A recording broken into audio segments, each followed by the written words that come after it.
that we are on the air. So number one, I'd like to ask all you people out there to give a like and a share so we can help spread the wonderful work of the Lighthouse Project, teaching Torah. So today's, it's the last class of the year 5777. Oh, okay. So the next class is going to be after the high holidays. So want to wish all of you a good and a happy and a blessed year. I do want to let you know that this class is a little bit mystically deep because generally all the Luvabitcher Rebbes, from the founder, the Alter Rebbe, until our Rebbe, when it came to Rosh Hashanah, they always got quite deep in understanding what mystically Rosh Hashanah is. It's not an easy concept. But again, we're going to bring it down into regular layman terms, and then we're going to have our own understanding of it and what this means to us as we walk out of this room to prepare for a new holiday. So, there's no sponsor papers here. So we're going to dedicate this class to all the beautiful people here who make this so meaningful. So thank you all for coming week after week, and thank you all out there who give me feedback and all. Last little note before we get into the class, as always, I don't type short notes, I type long head notes, so there's actually even a little illustration in today's notes I'm going to have to share with you. So please give me your email addresses, those of you who posted on the Facebook page. I take it and I let you know when you're on, so this way you'll be able to review the notes and get a better understanding, and of course do the Jewish thing. Tell me why you disagree with me, and we'll have a dialogue, okay? So, let's go. Before I begin, it's very imperative that we all understand something. The title of today's class is Filling the Black Hole, and the subtitle is The Love Addict's Yearning and Recovery. So we know today that addiction manifests itself in all different ways.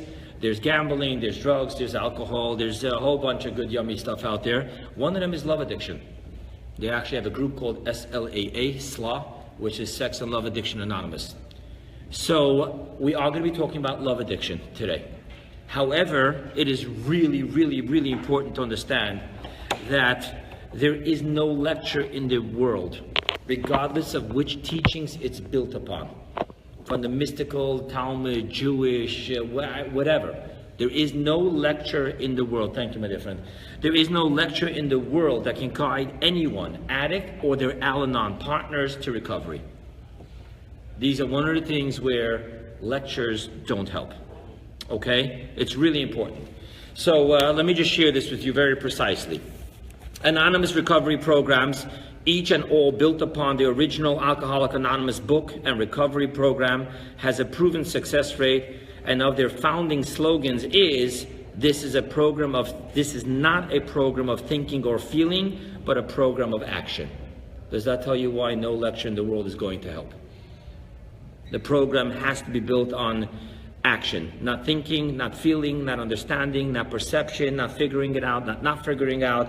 It's simply a 12-step program where you have to go through all the steps, whether you're in the addiction end of it or in the Al-Anon, whatever, all the non-programs, okay? To be more precise, this lecture speaks absolutely nothing of addiction. Why? As we experience it in our physical world. Very different what we're going to talk about today. Addiction in our realm of reality is a three-pronged illness. A, allergy of the body, B, obsession of the mind, and C, spiritual malady of a restlessness, irritability, and discontentness. That's what addiction is the way we know it today. That's what the recovery programs are built upon, to walk through the steps because of this three-pronged illness. Advanced brain studies are leading us to believe that beneath the layers of brain functions that define an addict's mind lay a deviance of function in the frontal lobe brain. Okay? We're not going to be talking about any of that today. So it's important to know this. The last statement I made about the brain actually is not built upon the AA book. It's built upon some amazing books that I'm reading from a guy called Dr. Joe Dispenza, Evolve Your Brain, all these stuff. So we're understanding today a lot more of addiction from the brain works. Thus, please listen to this. Do not go running with this lecture to an addict, anon, or your therapist. This lecture is meaningless for someone in active addiction. So I am making this disclaimer as clear as possible. You walk out of this class knowing absolutely nothing about real addiction. If that be the case, why did I title it The Love Addict's Yearning and Recovery? Just for your information, I never pick titles to get you in here, and that's a surprise, we're really talking about something else. So why did I say this? So here is what this really speaks about. This lecture speaks nothing to any of the above. Rather, what drives this lecture is the mystical teaching that everything physical that exists here and below exists spiritually up above. If addiction exists down here, then addiction exists up there. We're not talking about addiction down here. We're talking about the spiritual source of addiction up there. Number one.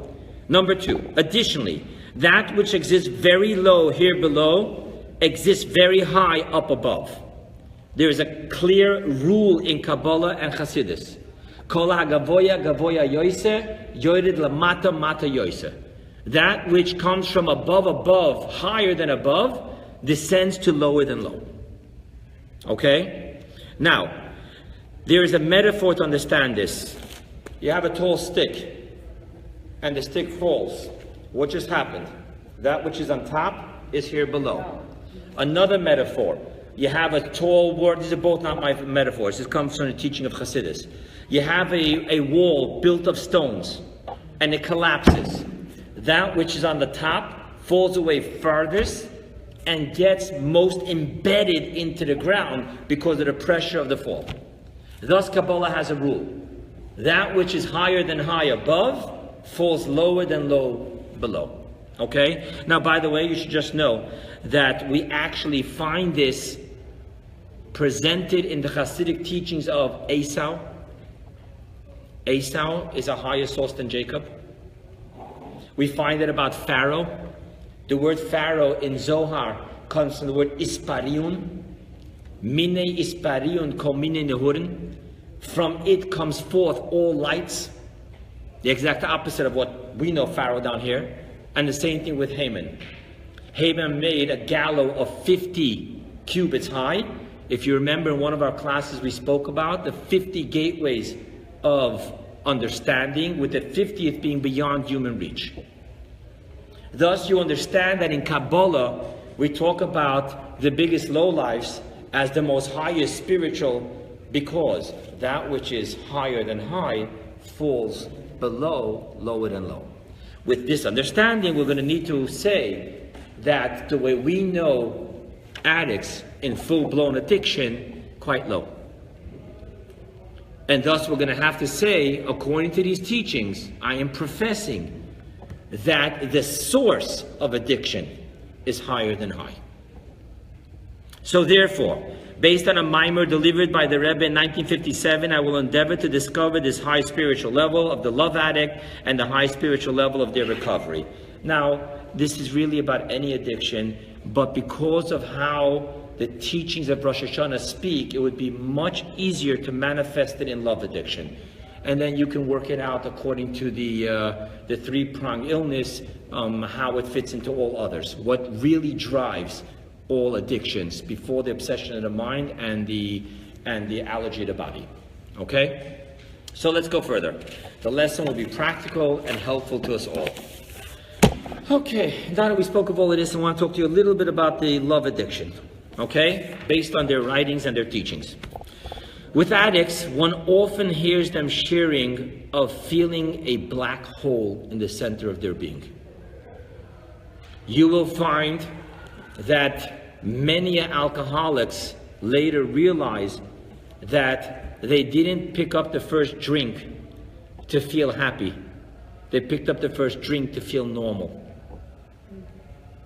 There's just something different about them, something incomplete they sense. They're unique, and thus no matter where they are, how they feel misunderstood, and thus there is a loneliness.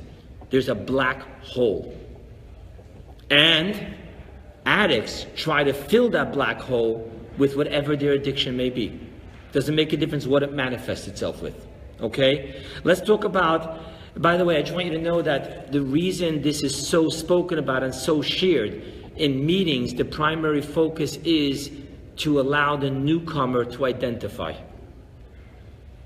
When a doctor with a bunch of huge initials upon initials upon initials after his name talks to the addict does not feel understood. One other addict, one other recovered addict starts sharing how it was for them, and they feel completely understood. The minute they start hearing the addict describe the black hole and what alcohol, drugs, sex, gambling, whatever it is, what it did for them, they all of a sudden feel, a landsman. This person understands me. And that's all a sponsor tries to do when he first starts working with a newcomer. That's all people in the rooms are focused on, letting the newcomer know. Welcome home. Yes, you are unique, part of a unique group. And thus, what you felt so misunderstood on the outside, you will feel very understood here. And the minute the newcomer addict senses, oh my God, that person gets me, that person is me, and they recovered, there's hope. I want what that person has. When someone who's not an addict tells an addict, control yourself, work on it, you don't get me. What am I supposed to tell you? You work on it. Okay, I'm working on it. I'm working on it right now. Just no connection. But when one addict speaks to another addict, there is a very deep connection.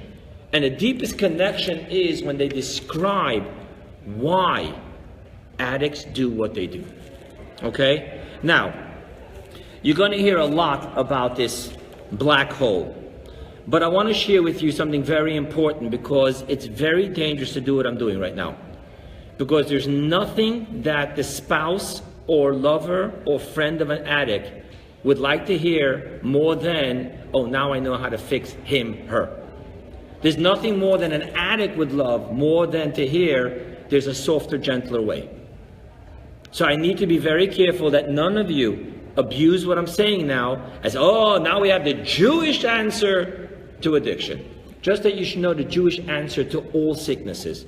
When you go over to a rabbi and say, am I allowed to break my fast on Yom Kippur because I am sick? Do you know what the rabbi has to answer? I need to ask your doctor. So any rabbi who is really foolish or naive enough to think that they're going to give some spiritual teachings to a man with a three-pronged disease is a man who would actually tell you, the Torah told me exactly what to tell you about your heart condition. We would never do that. Don't do it for addiction. So please, please, please, please, do not take this class and kill someone with it. Okay? Plain and simple English. So therefore, again, I want to say clearly, while we're going to be talking about the spiritual malady, that black hole, that feeling of loneliness, there's nothing more than a psychological or intellectual addict would like to stop right there. Oh, this I feel comfortable with. To do that is to be very dangerous. Because what defines an addict as an addict is not his or her spiritual malady. What defines an addict as an addict is the fact that there's an obsession of the mind, an allergy of the body.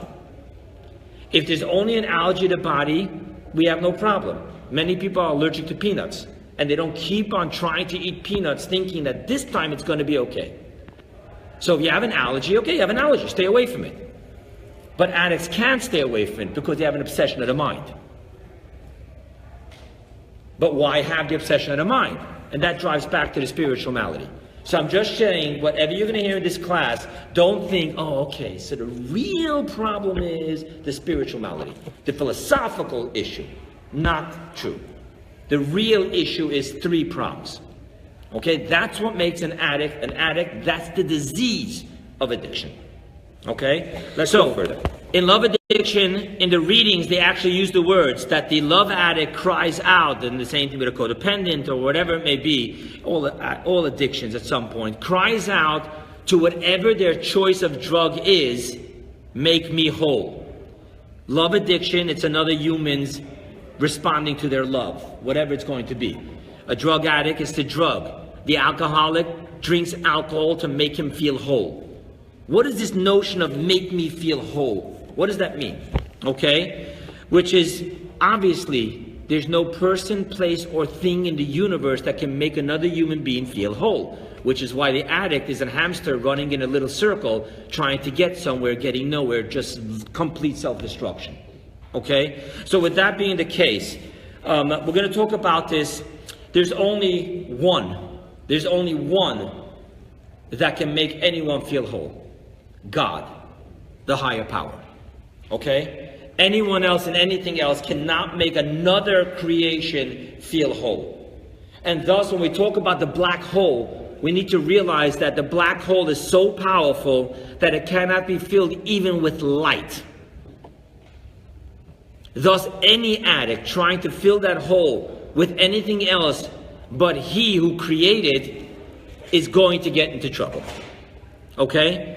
So, therefore, I want to share with you something. Okay? In Kabbalah and Hasidus, we define all existence coming from the infinite light. We're going to talk a lot about the infinite light, right? There's some languages which say before creation there was he and his name. The word name is defined in Kabbalah on different levels. We're going to see it defined as will, ratzon. We're also going to see it defined as or.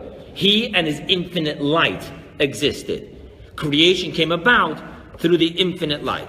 So, the problem is that light, by definition, tells me that there's a source. There's a source of light. Light in itself is an expression of a source of light. So if there's going to be a source of light, right, it's not just source. So I want to share with you what the verse says. It's a verse in Tehillim, Psalms, chapter 18, verse 12.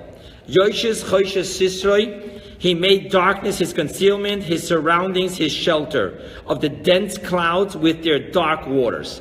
Mystically speaking, what does this mean? Mystically speaking, the verse is speaking of God garbing himself in darkness. Why? Because this source, the source of light in itself is darkness. The essence has to be above and beyond and be able to defy light in order to be a free-willed source of light. Maimonides says, from he comes all, and yet he is not connected forcefully with either. If the source is connected to its light, it's not an essence identity. Its definition is that I am a source of light. Without light, I have no meaning. You cannot say that about God. Thus, God in himself, the verse says in Tehillim, that God's essence defies light. God's essence is that of darkness. Okay? So far, so good. It's going to get mystical. Okay? So, let's go further. As a matter of fact, we will discover here that light denies any connection with its ultimate source, the essence. Okay? Let's talk about this. If the true essence is not even defined as a source of light, because that already gives God a definition, and God can't have any definitions, so God is not a source of light. God is an essence which defies anything and everything of a definition. So if God defies light, right, then by definition, light, these are important words right now, light defies us of having a real connection with the essence. By very definition, light is the reason why a black hole exists. Because light can only offer a light connection. And because light is not the true expression of the essence, light is only the true expression of that which gives itself over to express itself through light. Very important. I want you to hear what we're saying here. If you think God is the creator of the universe, you're committing idolatry. Because you're giving God a definition and a purpose. God is the creator of the universe. That's not what God is. That's one of the things that God did. I want to put things in perspective to you. A woman wrote to the Rebbe, and she was introducing herself to the Rebbe before she went on to ask the Rebbe a question. And she said to the Rebbe, I am a secretary. And the Rebbe responded, you're not a secretary. You're a Jewish woman who earns a living as a secretary. God is not a creator. For us specifically, when we talk mystically, God is not a source of light. Thus we go back to what I quoted to you from Maimonides. From him comes forth everything without his forcibly having to connect and to do. So God, by definition, if we're going to talk about God, God can't be defined as a source of anything. God does things. And one of the things that God does, he created the world. And not because he had to, but because he chose to. Thus, God is not forced to have a light. God could have very well had no light. Okay? So essence cannot be that which is so super light that the greatest light comes from him. No, quite the contrary. God defies anything that defines light, and yet light comes from him. And because light is a defined definition, and God's essence is defying any definition, thus when we use the light to connect with God, we're going to get stuck in a black hole.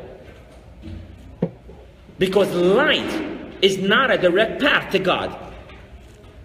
It's not like, oh, I got God now. I got him. Now I finally got him. How do you got him? I got his light. If I got his light, I keep on climbing. I'll get to him. It's not the way it works.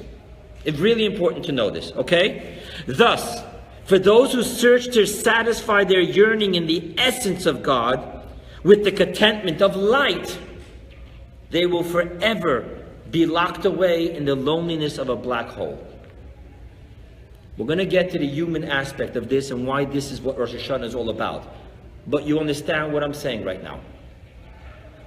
If I'm yearning for a relationship of oneness with God that is not about God's light, I don't want to connect with God as the creator, God as the chef, God as the angel maker. I want to connect with God. The man who gets married to that woman doesn't want to be married to the secretary. She wants to be married to the woman who happens to also be a secretary. So the person who's looking to fulfill their need of oneness with God's essence through God's light will be forever trapped in that loneliness of the black hole. Because that's all where light is going to lead you to. Light's going to lead you where it can't go no further, and thus you're in the black hole. Okay? Okay.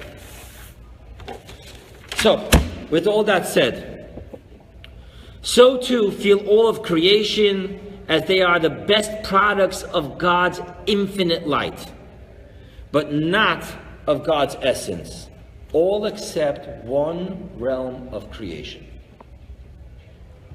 All of creation are stuck in that yearning.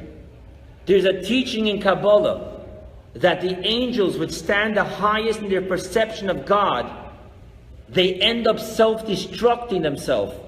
They're called seraphim. They burn themselves up because they're getting deeper and deeper and deeper into the light. But the yearning will never be fulfilled.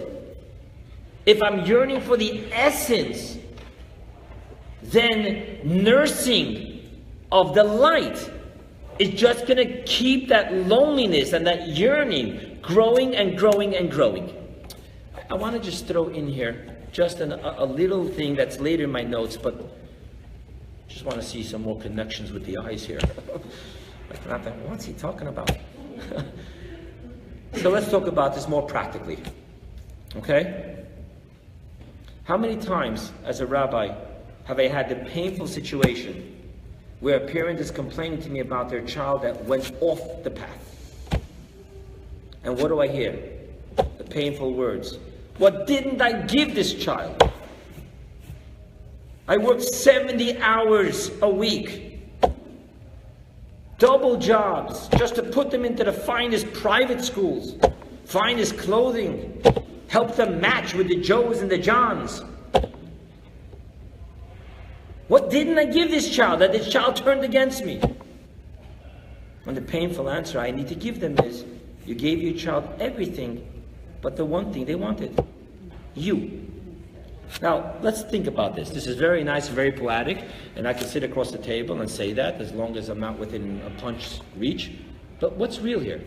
Do you think it takes anything less than all your kishkis to work 70 hours and pay for all your children's stuff? But what am I telling this person? The guy looks at me like, what do you mean? That is my essence. I put my whole blood, sweat, and tears, and everything into what I did. And who did I do it for if not for him? Not for the child. And they're right. They put their whole kishkis. And the only thing that kept them up at night was, will I be able to provide for my child? Will I be able to give them the best? Will he not have to look as different as I did in school because I only wore hand-me-downs? Come on, we all around the table know that feeling. That's not called giving your child everything you got? No, it is. It's called giving your child everything you got. But what you got is not you. Right. And they enable. There's a very sad story, a different topic. But they're true, but a different topic. There's a very, very sad story where a child asked her father, Tom, how much do you make an hour? The father was like, excuse me? That's not a question you should be asking. Why are you asking me that? And she said, because I want an hour of your time. But these are true things. These are true things.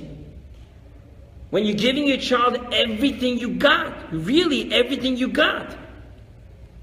But that's not what the child wants. Buy me less clothing. Take me on less vacations. How about a simple Starbucks moment with you? Now you understand what we're talking about here. The essence of God, He didn't put into His universe. The essence of God is not light. All of creation came about from the infinite light. If it came from the infinite light, that's the only parameters of connecting to God it has. If that's the only connection it has, just like this child, sucking it more in. Oh, Dad, I used your credit card today. Oh, Dad, I did this. Oh, Dad, I did that. And sometimes children do that just to feel connected or to express their pain that whatever they're doing and taking from their parent, they still don't feel like they have their parent. Thus, all of creation feels the same way about God. God, you gave us your best and your finest. Everything that your financials, i.e. infinite light, can buy, you bought for us. But where are you? Let's go further, okay? So, here is one more important part about Rosh Hashanah. Okay, this is how this all connects to Rosh Hashanah. According to Kabbalah and Hasidus, Rosh Hashanah is not the day that God created, E.D., the world. According to Kabbalah and Hasidus, Rosh Hashanah is the day that God creates the world this year. Because if God's not to create the world this year, again, it will cease to exist. Why so? So just very quickly, Kabbalah 101, Rosh Hashanah, it literally, please understand that there are tens of thousands of Hasidic discourses built upon this topic. So I will not be doing it justice. But I want to lay it out there so we can at least grab it each at our own level. In Kabbalah, we talk about Binyan HaMalchus, the rebuilding of his kingship. Kingship in the world of Kabbalah refers to God's light through which God created everything. Now, for that to be understood, when we say Tamlechuni Aleinu, please God, be our king, we're literally asking God, please God, bring us back into existence once again. Why do we need to have this recreation? Because according to Kabbalah, we're taught that the entire universe is built upon ebb and flow, ebb and flow, ebb and flow. Therefore, the light from which we were created also does an ebb and flow. How does that work? What happens is that there's a flow for a year, after which it ebbs back into its source. Now, just bear in mind, when someone faints, what happens? When someone faints, mystically speaking, the soul is projecting all its different faculties outwards. So the soul has the power of wisdom. Wisdom expressed physically is the power of sight. The soul has the faculty of understanding. Physically, that's the power of hearing. So forth and so on. When a person faints, what happens? Mystically speaking, the soul just said, whoop, something caused all of that expression to return back into its source. Thus, mystically speaking, the deepest connection to the soul is through fragrance. And therefore, you use the smelling salt, because if all the light went back into the source of the soul, the essence of the soul, we got to go back to the essence of the soul and bring it back. That's what happens. Thus you understand that the eve of Rosh Hashanah, from sunset until the sounding of the shofar the next day, Kabbalah refers to the entire world in a state of slumber. What happens in a state of slumber? So from some very external level, the soul, the body didn't die. But when you're sleeping, all faculties of revelation is whoops.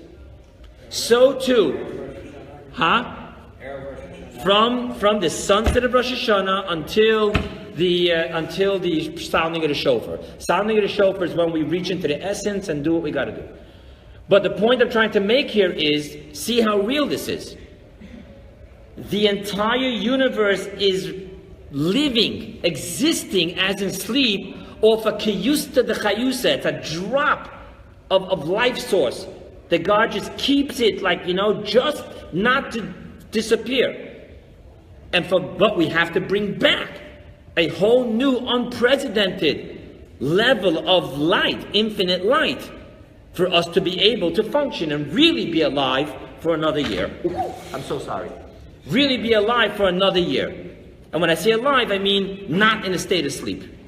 Okay? So, obviously one of the big questions we're going to soon come up with is, if we're creatures of light, the infinite light, and therefore there's a black hole that when we reach as high as we can, how are creatures of the infinite light supposed to be able to reach into the darkness of essence to be able to bring it back?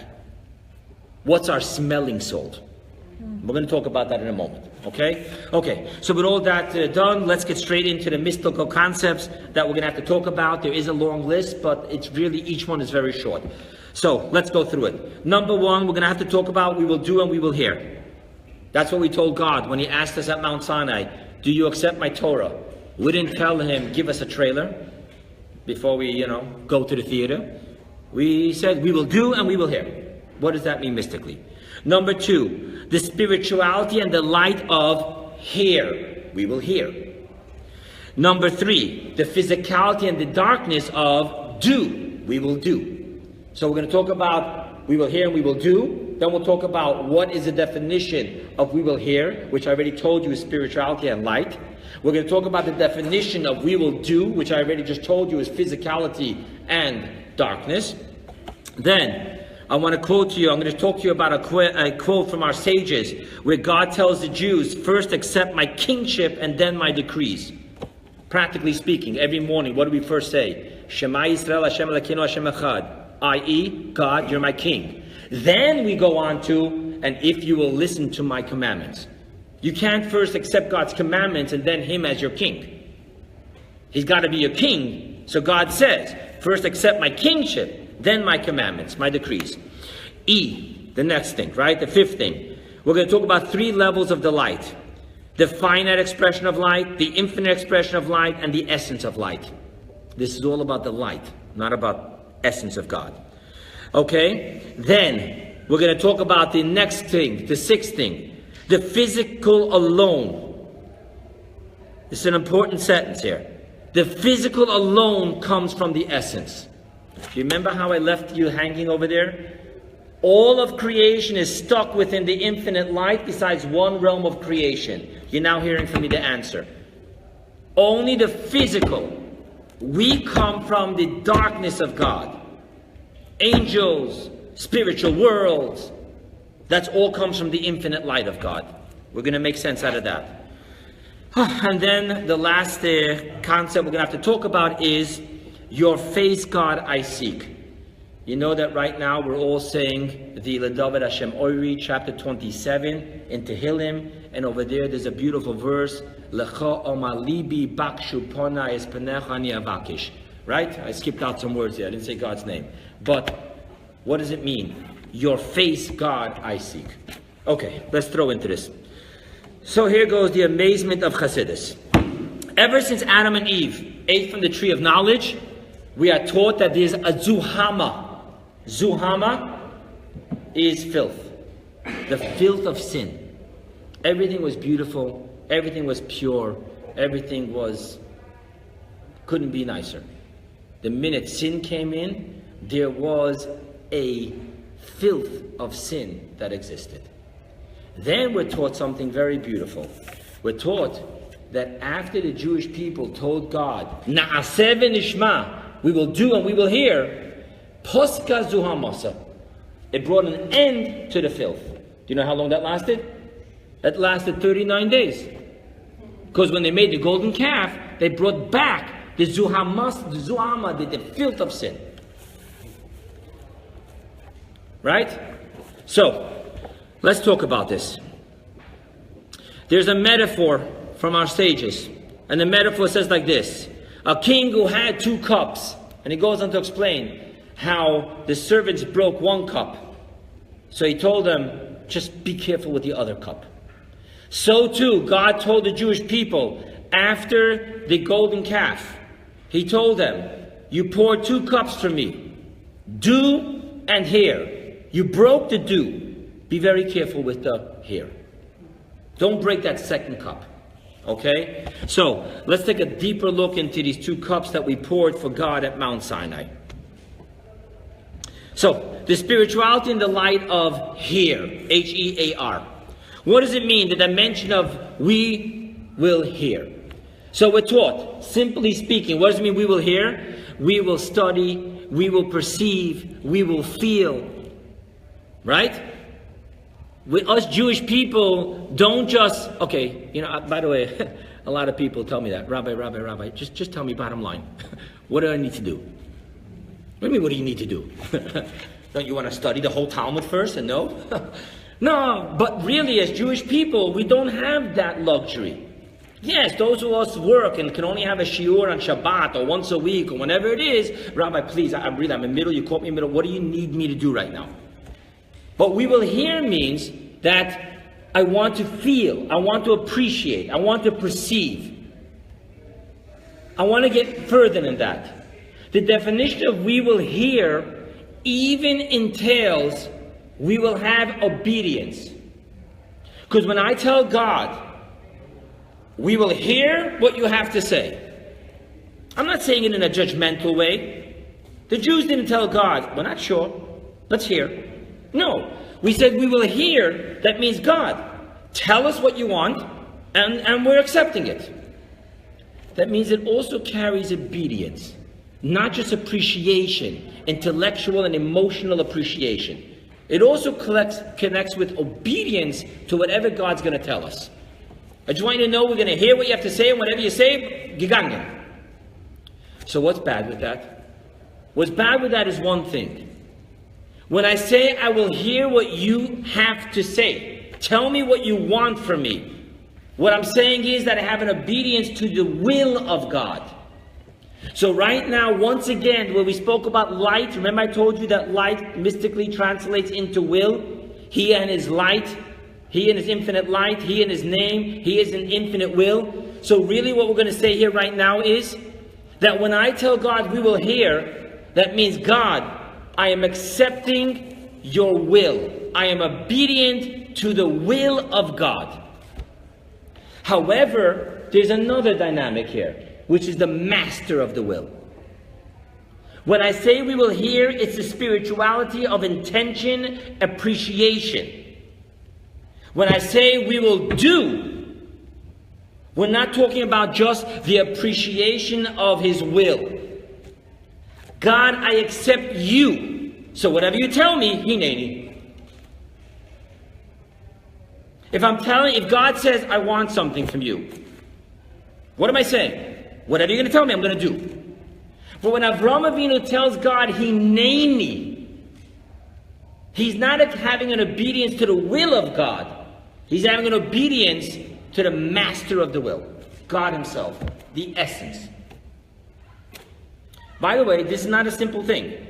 There are many Jews who somehow in the yeshiva system took upon themselves an obedience to the code of Jewish law. That's a beautiful thing. But when you say Shema Yisrael, Hashem Elokeinu, Hashem Echad, I'm not saying that God, I accept your code of Jewish law. You're saying I accept you. And after that, I'll accept anything you have to say. There's a difference between the total surrender and obedience to the will of God, to the code of Jewish law, or to the master of the will, the author of the Torah. They're different. You know, there's an interesting story that they tell, that the Tsar and Napoleon were having a conversation about their lawyers, about their soldiers, the loyalty of their soldiers. So Napoleon called in one of his soldiers and said, "Soldier, yes, jump out the window." And the soldier starts like, "Master, there is nothing I won't do for you. I will die for you, if that will help you." But what does it help you? By me jumping out of the window. The Tsar called in his soldier and said, "Jump out of the window."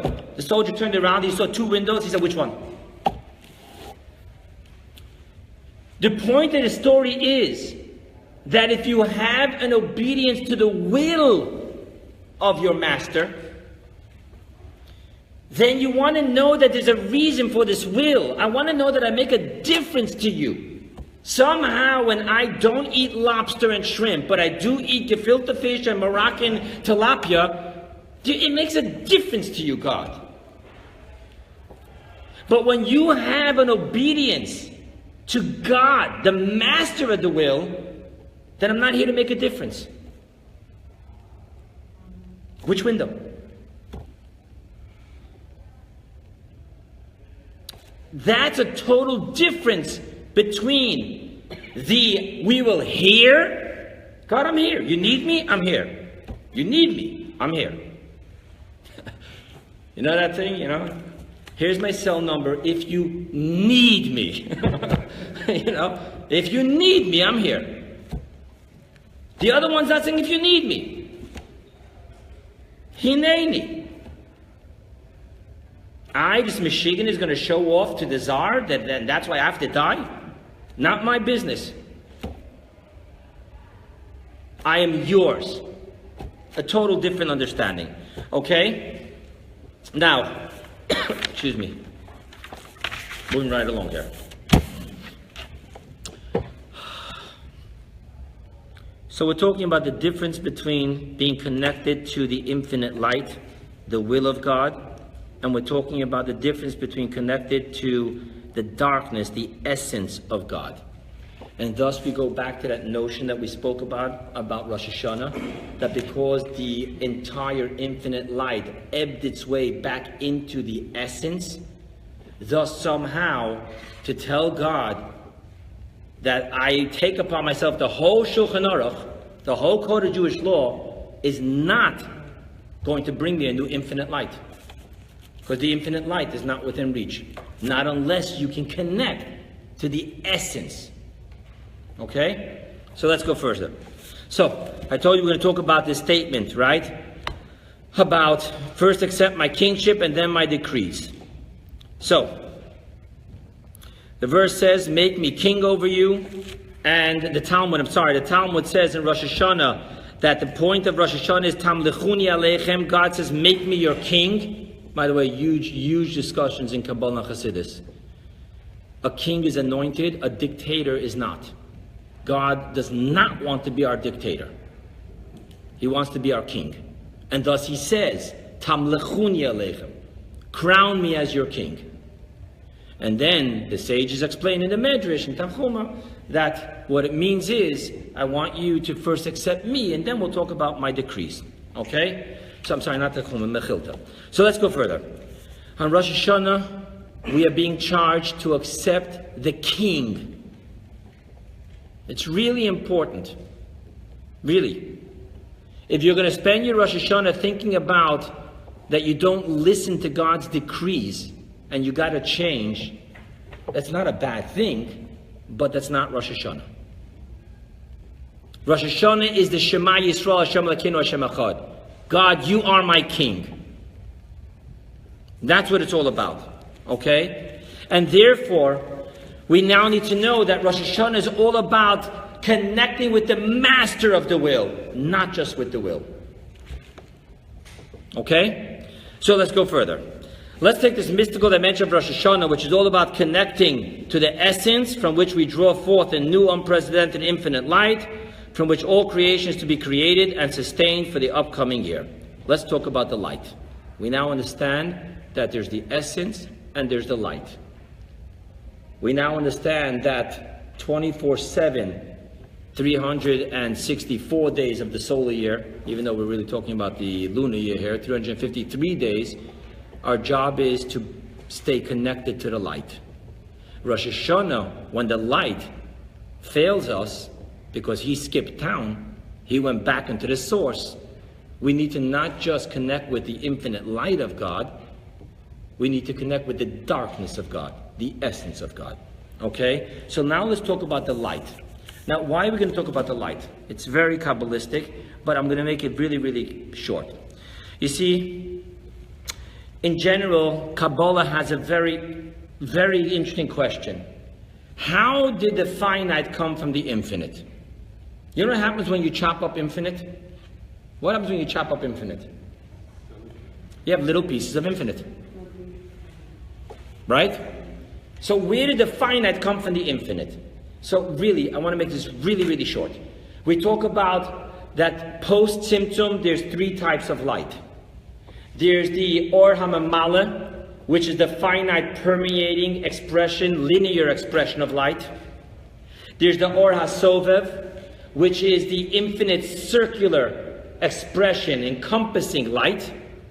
And then there's the essence of light, not the expression of light. Okay? So, I'm going to jump ahead of myself. I want you just to look at this little picture here. So you know how you draw the sun, right? You draw the sun, and then you make lines, right? Interesting enough, how do we make the lines? We make a bigger line, a smaller line, a bigger line, a smaller line, right? That's what we usually do. So I want you to see this now, not as the bigger line and smaller line are coming out of the sun, i.e. the source of light, but I want you to see over here that there is a thick ray of light. Now that ray of light is not shining. Mystically speaking, you have to separate.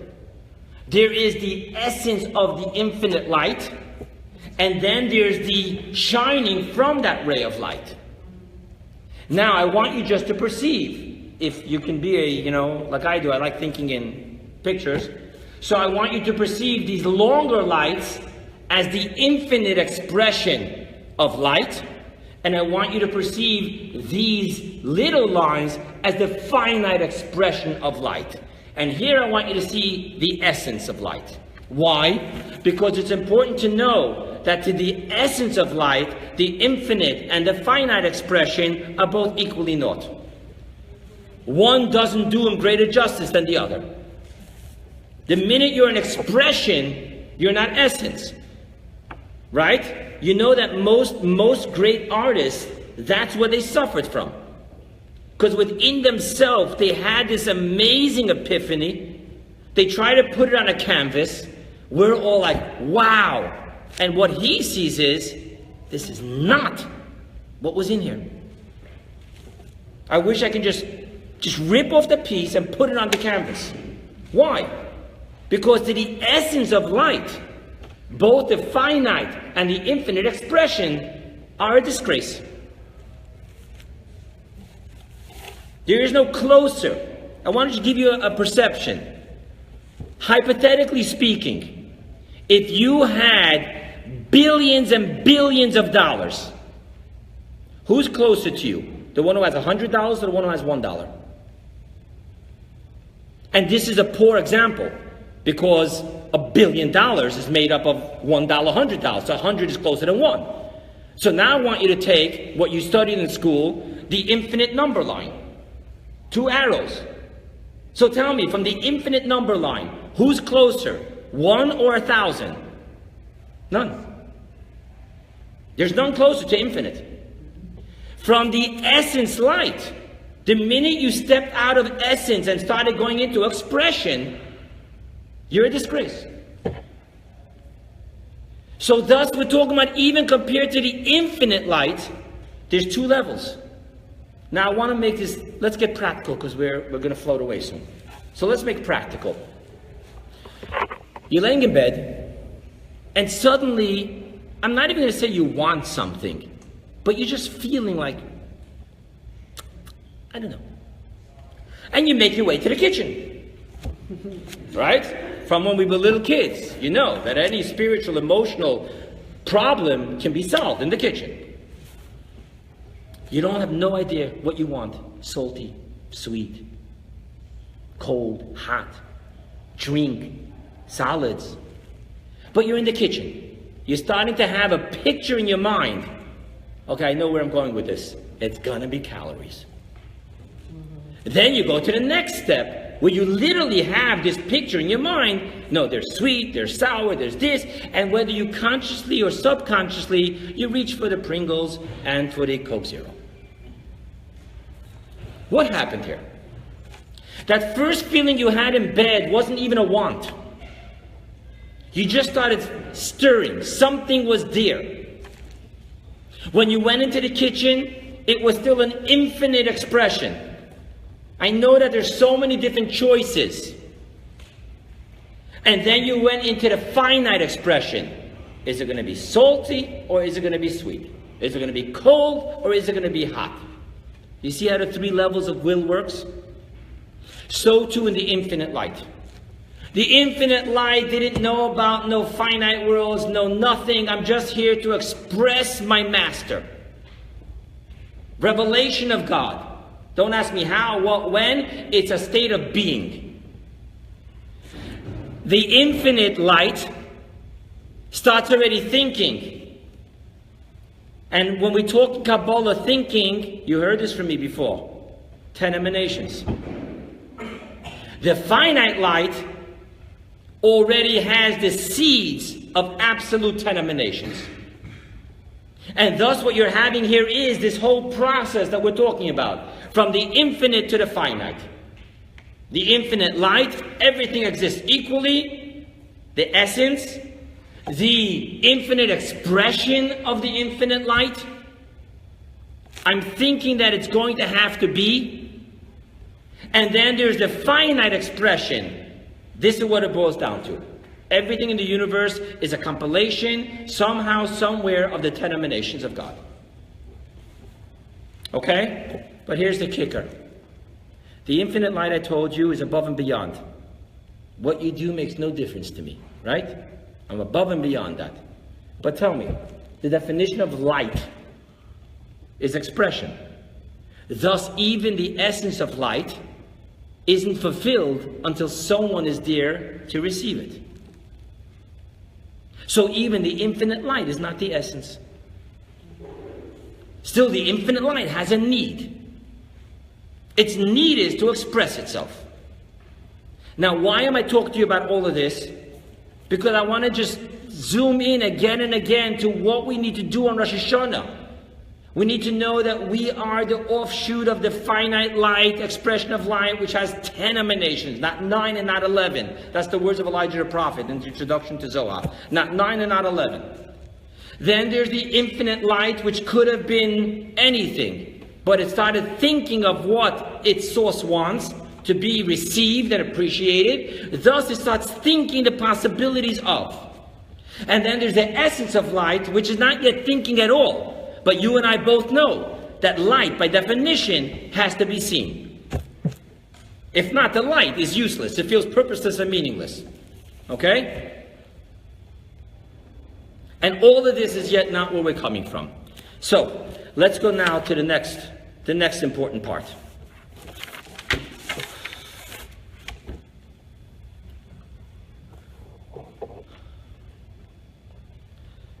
Here is something very important to know.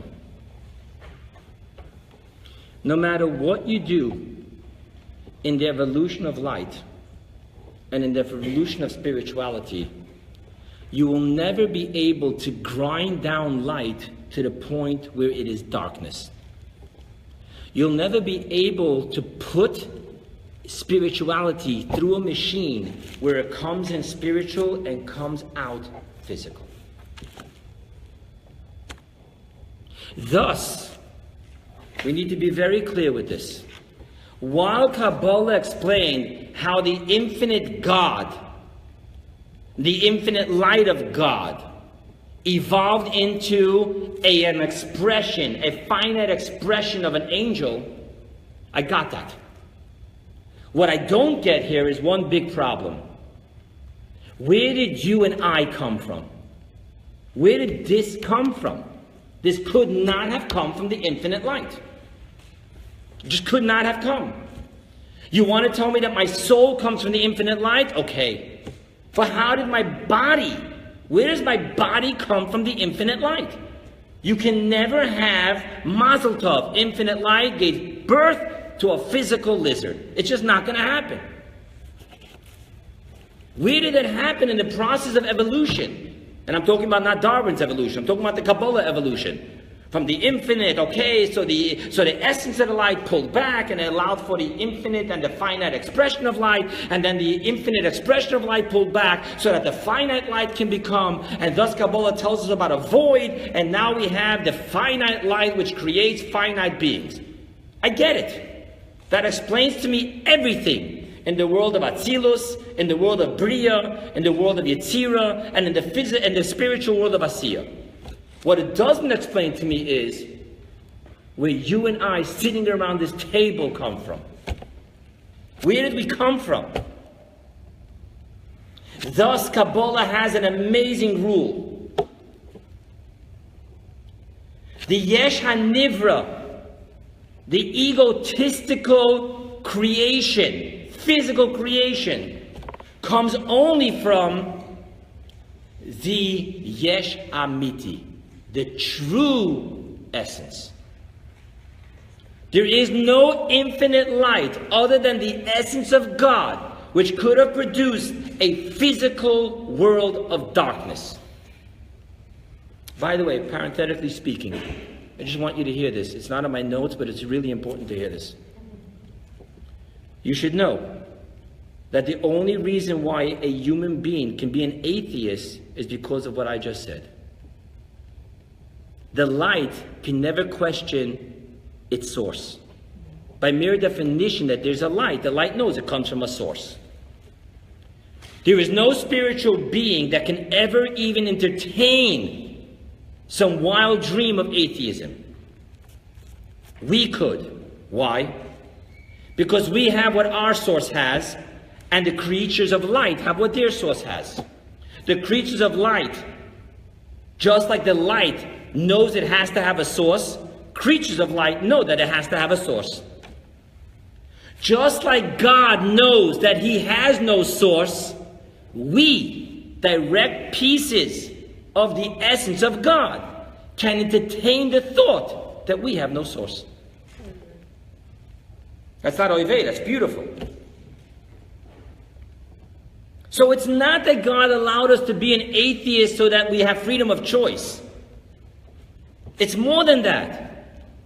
We have the potential to be an atheist because who else but the physical piece of the essence of God can say, I am of myself, no source, no end.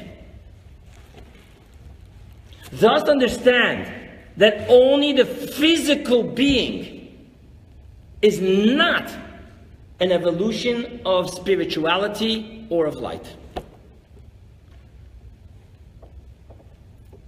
Only the physical human being connects to the essence.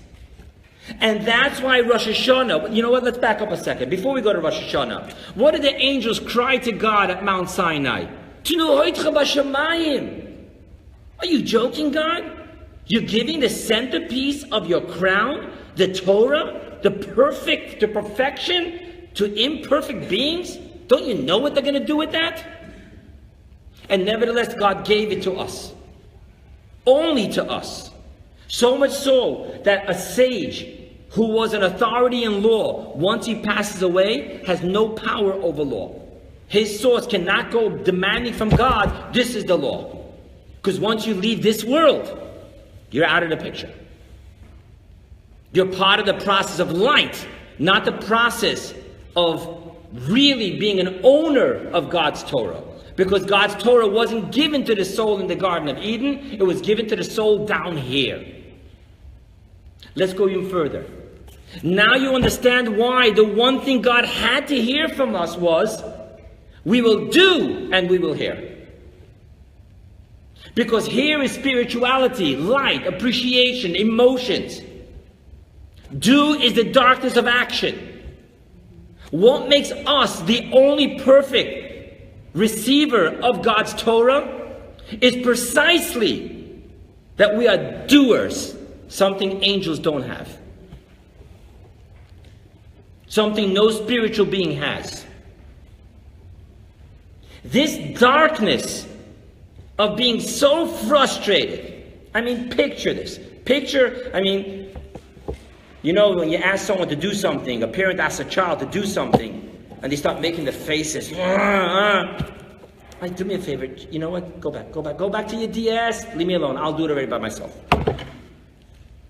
Now, I want you to understand something. If you do that to God, put on tefillin after such a hurricane with no air conditioning? Really? Really? I'm going to put on tefillin? Tefillin for you I'm going to put on? What else do you want me to do for you? And you're sitting there and you're so full of resentment and animosity to God. You, God! Really? And you sit there, but, okay, you do not put on tefillin. So you're sitting there putting on tefillin while there's this, the nostrils are just blowing out steam. You know how much that means to God? There's no here. There's no here. You don't understand me. You don't appreciate me. Your feelings for me are right now not in a very good place, but you're doing it. Now you got me. Now you got me. That's why the Talmud says that at Mount Sinai, when we told God we will do and we will hear, it was meaningless. Because there was the manna, and there was the miracles, and the splitting of the sea. I mean, God could have asked us to walk off the cliff and we would have done that for Him. We were spiritually blinded. Do you know when we finally accepted the Torah? It says in the Megillah. In the times of Haman, where it looks like God deserted us. It's the only time in history that the entire Jewish people were going to be annihilated. God has always helped us. When the Ashkenazim are suffering a Spanish Inquisition, the Ashkenazim are here. When the Ashkenazim are suffering a Holocaust, the Sephardim are here. The only time in the history of our people where we face total annihilation, if there was ever a time to think that God turned His back on us completely and the show is over, was Purim. And then, when we came to Mordechai and said, we're here. That's the we will do. There's no we will hear. There's no feelings. I'm angry. I'm frustrated. I hate you, God.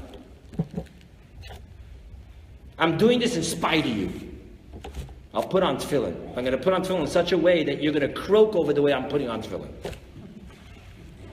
And believe it or not, that's precious to God. Because now there's no infinite light. There's no infinite light. It's the king and I. That's all there is. We will do the essence. So what I'm sharing with you right now is that the only way to connect with the essence of God is stop trying to have spiritual feelings for God be the drive of your relationship with God. Stop trying to understand God so that you will serve God. That's we will hear and we will do. I'll feel like it, Rabbi. I'll come. What difference does it make if I'm going to come if I don't feel it? Really? Rosh Hashanah is about, I don't feel it. And this is why, my friends, on Rosh Hashanah, all your spiritual feelings of love and closeness and oh wow, meaningless. You know what's meaningful? Something that makes no sense. Really? Really? The epoch of our Rosh Hashanah relationship. A ram's horn. Is the Rabbi holding a ram's horn right now? All our prayers. Didn't you see me crying? I was chuckling with such devotion. My God. That didn't do it. This I want to tell you something else. The most important part of your Rosh Hashanah prayer is only one thing. In Musaf, you have 10 verses about kingship.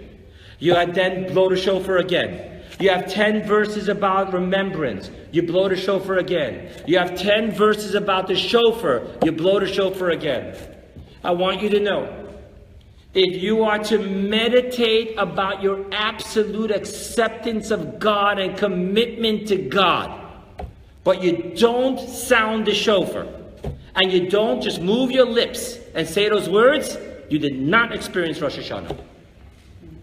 You had a very self-seeking and self-fulfilling, beautiful time with God. But you didn't do the most important thing. We will do light, infinite light, feelings, spirituality, closeness is not what Rosh Hashanah is about. Rosh Hashanah is about the essence to bring back down the light. That can only happen through action. So I want to share with you. Here comes the Harav Hagon. Oh, he sits himself down with his tallis covering his eyes. Here comes Joe. Went through Hebrew school because his mother drove him crazy. The rabbi taught him how to read Hebrew. He doesn't understand a word. But he said all those words, and he listened to the shofar. This holy Jew, this guy did it.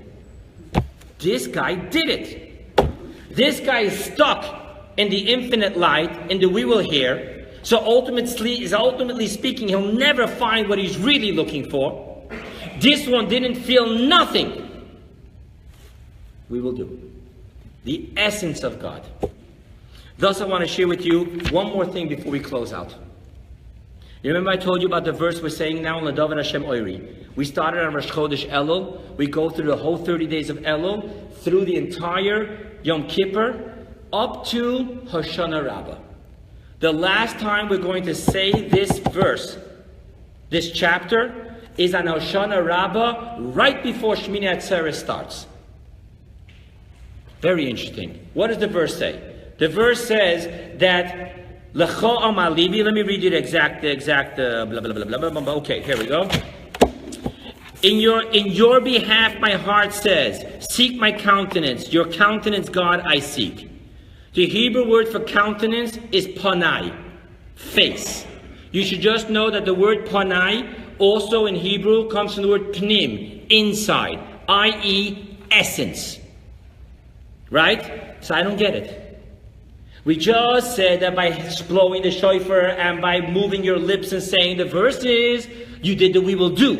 You connected with the essence. So I got your face. Why am I still saying this? Aseret Yemei Tshuva, Yom Kippur, Sukkot, Chalamot Sukkot. What's going on here? We did it. We did it.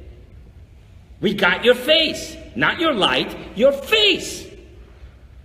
The answer is that Rosh Hashanah, even when you blow the shofar, we just have the gift of feeling spiritual. There's a gift. You know what the Holy Rabbi Isaac Luria says? The Holy Rabbi Isaac Luria says that if from Rosh Chodesh Elul until Yom Kippur you didn't cry, your soul is lacking. Because the spark is close to the mother flame. The spark, the soul, is close to the mother flame, God.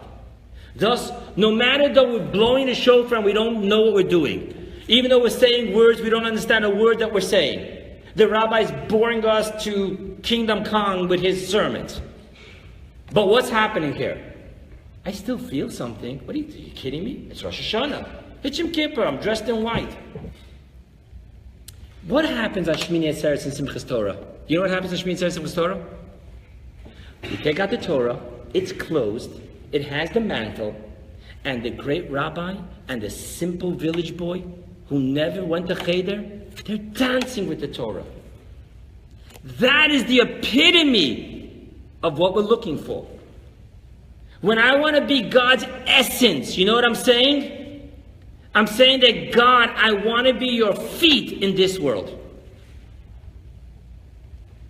The Rosh Hashiva isn't giving a shi'ur, and the simple Jew isn't busy giving charity, trying to do mitzvahs. They're both equally standing there, holding the Torah, dancing.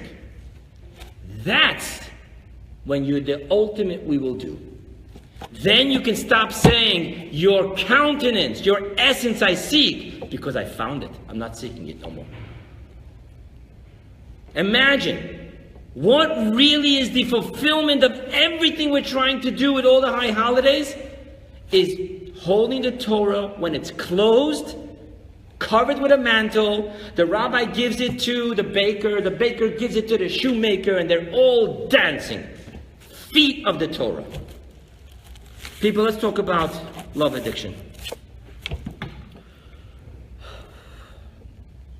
You see, when you dance with the Torah and you blow the shofar and you do the we will do, you reach into the essence. Then you bring back the light, which just fills you for the next year. That's the smelling salt. So let's wrap it up. For addicts, sobriety is not enough. It must be recovery, which is Bill W., co-founder of Alcoholics Anonymous. You know how he puts it? He puts it, propelled into the fourth dimension. Sobriety is white-knuckling it, which creates a dry drunk. And there's nothing pretty of a drunk who doesn't have his alcohol. So too it is with the love addict, who doesn't have his love fix. I'm not going to get into politics, but we all heard and witnessed President Bill Clinton said he tried to shut down his mind and body. He had an obsession of the mind, an allergy to the body, and he couldn't control himself, even when he got into the Oval Office. So President Bill Clinton couldn't shut down his mind and his body, and either can an addict long endure dry sobriety without recovery, which is a total psychic change. So let's see what we're learning here from this lecture about this psychic change. What this lecture has taught us is that as long as the addict is seeking to fill his black hole with light of feelings, the pain of loneliness will endure, progress, and overcome him. Counterintuitive to the addict's mind and heart, recovery lies in acts of selflessness, rigorous honesty and selflessness. So too it is with each and every human being, addict or not. Our deepest need of fulfillment lay not in how we perceive or in how we feel, but in how we act. To stand with the closed Torah in our arms, yearning to digest all of it, become one with it, and to bond with its author. And thus we selflessly surrender ourselves to God and His holy Torah, dancing with it, wanting nothing more than to become God's physical feet of action upon earth.